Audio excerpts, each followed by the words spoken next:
5 seconds left, 2nd and 10. Baltimore at the Pittsburgh 23. Empty set for Lamar Jackson. Here's the snap. He's back. Steps up, fires for the goal line, and the pass is broken up at the goal line. And that is terrific job by the Steelers secondary to close in on Willie Snead IV. The ball game is over. And what a win for the Pittsburgh Steelers, who remain unbeaten. Hi everybody, welcome to the Extra Point presented by Microsoft Surface. I'm Missi Matthews. Steelers and Ravens, never a dull moment. We are going to recap the Steelers win in Baltimore to move them to 7-0. Let's introduce you to our panel here today. We have Mike Prisuta of the DVE Morning Show joining us once again, also sporting his Sparty Pride. Hall of Famer for James Madison University, Arthur Moats, kind enough to make time in his busy schedule. And former Steelers quarterback Charlie Batch, you can hear him on DVE postgame show and on KDK. Thanks for joining us, guys. A lot to get to, but there is some, I don't want to call it breaking news, but news we have to get to outside of the game from yesterday. Marlon Humphrey tweeted today he has tested positive for COVID-19. The Pittsburgh Steelers releasing this statement from their spokesperson, Burt Loughton. This morning, the NFL informed us a Baltimore Ravens player tested positive for COVID-19. Our results from Sunday's testing have all come back negative. We will follow the NFL's intensive protocols and take precautionary measures at the UPMC Rooney Sports Complex to ensure the safety of our players, coaches, and staff remain our highest priority. All player availability for Monday has been canceled. The Steelers are anticipating Coach Tomlin will be holding his weekly press conference on Tuesday, so stay tuned for more on that. Also, a big trade happening late last night, made official by the Pittsburgh Steelers today. Avery Williamson, a linebacker for the New York Jets, is coming to Pittsburgh. He just posted on Twitter and Instagram. He is on his way here now. They are getting him in a 7th-round pick in 2022 of the NFL Draft and giving the Jets their 5th-round pick of the 2022 NFL Draft. And guys, I want to talk a lot about Williamson coming up a little bit later in the show, but of course, a nail-biter, a physical matchup, a 5-star matchup. We hear all the different phrases thrown out when you talk Steelers and Ravens, and that it was. So let's hear from Coach Tomlin on what his thoughts were following yesterday's win. You know, I'll start by telling you guys, just like I told our team, I think it's important that we're truthful with ourselves, man. We did not play well today. We lacked detail in a lot of areas. And when you're playing good people, man, you're going to be up against it when you don't play good. We can't allow the emotions of the moment for us to miss that fact. I am proud of these guys. I am proud of their fight. I am proud of how they supported one another. But it's important that we don't lie to ourselves. We did not function well in a lot of ways today. All right, Mike Prisuta, give me your take first, especially the Steelers defense today. We knew going into this game how well they were, 2nd ranked in terms of stopping the run. Yesterday was not the case, but that's not just the only thing that happened yesterday in Baltimore. Yeah, I'll tell you what, when I think of the Steelers defense and the way the game ended, I think back to the week leading up to the game. You know, all of us do things besides this particular program in analyzing the game. I don't know about you guys. I never got around to saying Isaiah Buggs was going to make the 2 biggest tackles of the game inside the 10-yard line to save the day. Arthur, I don't know if you went there. Charlie, I don't know if you went there. Missy, I don't know if you went there. I surely did not go there. But the other play that really sticks out, other than the last one, the Minkah Fitzpatrick defense on the ball in the end zone, Alex Highsmith making that interception and then talking afterward about how he had been burned on a similar play earlier in the game, and he learned from that, played it better the next time. Missy, if you were on the Zoom afterward, you saw TJ Watt interrupting and saying, "Good answer, kid. That's what you should do." It's almost symbolic of how these rookies have just been so far ahead of the curve. There have been a number of them. Their circumstances are tougher this year. We've gone over that a million times, but they keep getting better. They keep showing up. What a day for Alex Highsmith yesterday. And Arthur, speaking of Alex Highsmith, he played a career-high 25 snaps. We saw very often him, TJ Watt, and Bud Dupree on the field at the same time. What were the Steelers' defense trying to do to slow down that running game? Yeah, the biggest thing the Steelers are trying to do is you want to mix up the looks a little bit when you're playing against an offense that. When you talk about that offense in the first half compared to the second half, I just thought it was the defense having to get acclimated to the pace in which the Ravens play. You can't really replicate that in practice in terms of the zone read, in terms of some of the things that they like to do from an offensive standpoint. But the way the Steelers combated that were just coming up with different defensive packages. We talked about how you had a formation where on defense you literally had Alex Highsmith, TJ Watt, Bud Dupree, Vince and Spillane all out there together. It was things like that they were doing to ultimately make that offense just be a little bit more hesitant, not as decisive. And ultimately it paid dividends not only in the run game, but in the pass game where you saw Lamar be a little confused at times. Charlie, going back to the Titans game, it was a tale of two halves. It felt the same way, but in reverse order for the Steelers yesterday, down by 10 at halftime. What was the defense able to do in the second half, in your opinion, that helped them seal the deal and win this game? Well, I think they were able to get a feel for what the Ravens were doing. And you mentioned that Titan game. Hopefully that second half and then the first half of this one gives you a complete game so we don't see this by the Steelers anymore.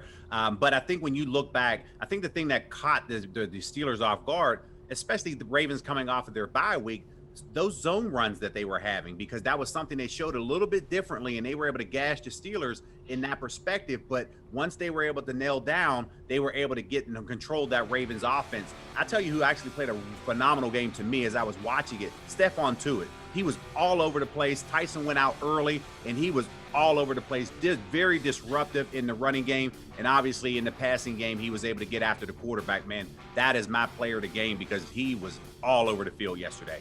Yeah, and Tuitt had 2 sacks. All right, guys, we need to talk about the Steelers offense. We're going to take a quick break here on the Extra Point. We'll be right back.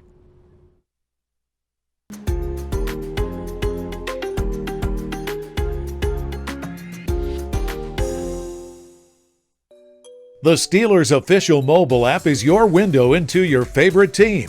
Behind-the-scenes access. Oh, man, he is just running so hard. Live audio, including game broadcasts. That's what you call smart football. Statistics. Press conferences and interviews. And Steelers Nation Unite exclusive access and benefits. That's all in the Steelers official mobile app. Download it for free today.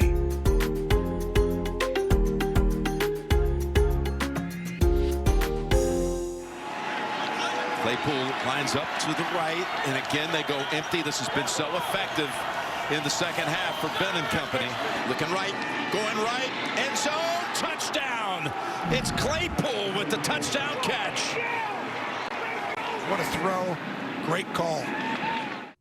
Everybody, welcome back to the Extra Point presented by Microsoft Surface. Prisuta, you said that rookie wide receiver Chase Claypool was built for a Ravens game because he is fast, he is physical. There we saw the go-ahead touchdown. What did you make of what the offense was able to do from the first half to the second half?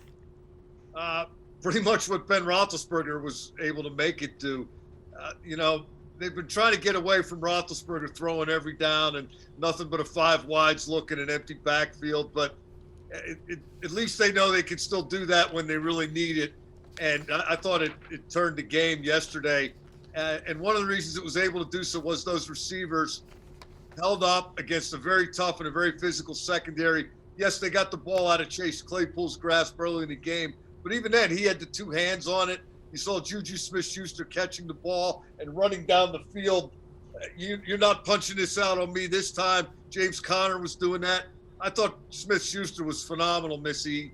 7 catches, all of them in the second half, 5 of them for first downs. And if you want to boil this thing down into a one-play snapshot, 3rd and 1 from the Ravens 41. They throw it to Juju Smith-Schuster behind the line of scrimmage. He puts his shoulder down, runs through Marlon Humphrey, moves the chains. A couple snaps later, they have the game-winning touchdown. I think he's had a really good year, and I thought he had a great game yesterday.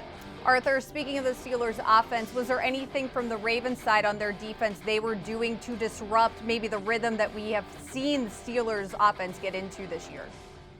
From my perspective, I wouldn't say the Ravens did anything that we hadn't seen them do on tape. We knew that they like to have a lot of guys around the line of scrimmage. They love to press, do some of the exotic blitzes and things like that. But to me, I thought that the Steelers on offense, they just challenged them a lot more in the second half. I thought in the first half, they respected them a little bit too much. And we saw them take a lot more shots and draw a lot more penalties on them. But then also their starting field position was a lot better in the second half as well. When we're talking about the Steelers, obviously you had the Highsmith interception, so that gave them a short field. They were able to score with Eric Ebron after that. But as a whole in the second half, they weren't really backed up. They just had good opportunities to start out. And we know in terms of when you talk about the field position battle, your odds of scoring drastically increase the closer you are to midfield when you're taking over from a possession and things like that. Charlie, Ben said after the game he always is known for playing that backyard football, playground football, just kind of adjusting as you go. What did you see from number 7 yesterday, especially making the comeback and being able to get those points in the second half? Yeah, I mean, when your second half is one thing. First half, they were losing first and second down. Second half, they were able to now get ahead of the chains, the manageable third down situations, and that was the difference. And when you're playing against the Ravens team, you're not going to line up and just flat out run the football on these guys. They load the box. There's too many people there and giving you multiple looks. Ben knew, in the offensive side of the ball, especially the coaches, adjusting at halftime, saying, okay, we have to go back to what we know we can do. Short passing game, get the ball in the hands of the receivers and let them run after the catch. That was something that was a huge difference in the second half, and that's why you hear that comment of saying Ben was just, I'm playing backyard football. But he knows, depending on the route combinations, if he could bypass and make a guy miss, he knows his receivers are going to get open, and he was able to make those plays down the field when they needed it the most. All right, guys, we're going to take one more break here on the Extra Point. When we return, I want to get your take on Avery Williamson and how he fits into the Steelers defense. We'll be right back.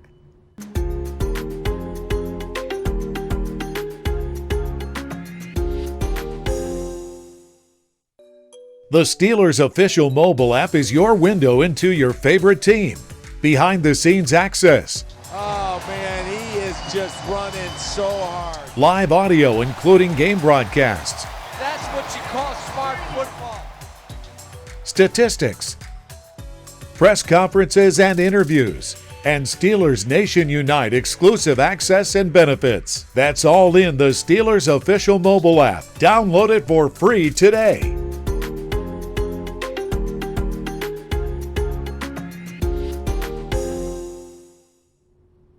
Everybody, welcome back. Pending a physical, Avery Williamson will be a Pittsburgh Steeler here in Pittsburgh to get that process started today. And guys, we knew when Devin Bush went down, the Steelers were going to need to fill that hole. We've seen what Robert Spillane has been able to do, stepping in, also getting some help from some other guys.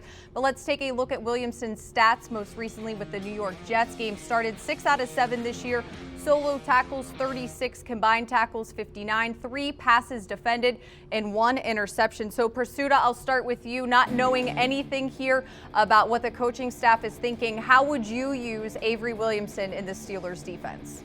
I would probably take a look at him as the lone linebacker in the dime. I don't think that's a job for either Vince Williams or Robert Spillane. Now, again, Williamson's not a blazing speed guy. He's more like Williams than he is Devin Bush, but he's got a lot of experience. He started his 81st game for the Jets yesterday in their loss to Kansas City, and I think this might tell us, or at least suggest, that Ulysses Gilbert might be out a while, and they might not have a whole lot of faith in Marcus Allen, who is converting from safety to linebacker. That's not to say he's not going to get there eventually, but where he is now, he played 11 snaps yesterday.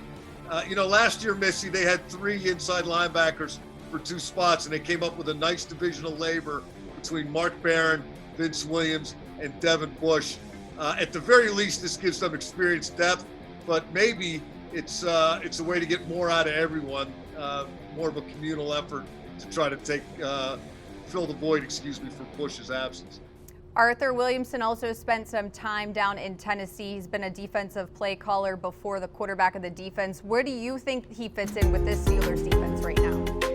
Yeah, so right now, I think he's more so an accessory piece right now. When you talk about Avery, he's a very talented player. We know when he was in New York, he played a ton of snaps in terms of situational football, first and second down as well. So from just the experience element alone, he's going to bring a lot in that regard. But the reason why I say he's an accessory early on is because at this stage in the season, it's going to take him some time to just get acclimated to the verbiage, to the techniques that the Steelers are playing compared to what they were doing in the Jets under Greg Williams. So that's going to take a little bit of time, but some of the things you're going to be able to do early on, and Prisuta was hitting to this in terms of that division of labor.